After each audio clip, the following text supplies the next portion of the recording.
মহাকুম্ভে পুণ্য স্নানে গিয়ে আর ফেরা হলো না শালবনির বৃদ্ধা উর্মিলা ভূঁইয়ার।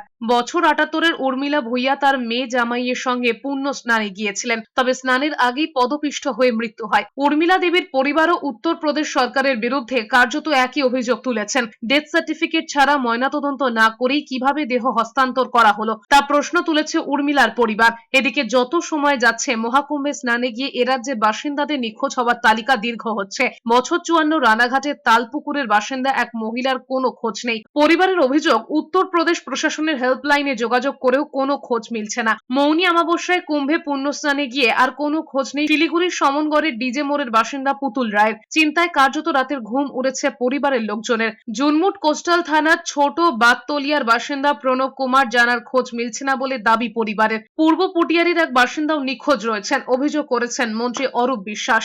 আমি যখন খবর পেয়েছি তাদের ৩ জনের আর আমারই টালিগঞ্জের ১১৪ নম্বর ওয়ার্ডের পূর্ব পুটিয়ারিতে একজন নিখোঁজ আছে। তার বাড়ির লোক আমাদের বিদেশ পাঠিয়েছে, আমরা প্রশাসনকে পাঠিয়েছি, আমাদের বাংলার প্রশাসনকে, তারা সমস্ত রকম খোঁজখবর নিচ্ছে।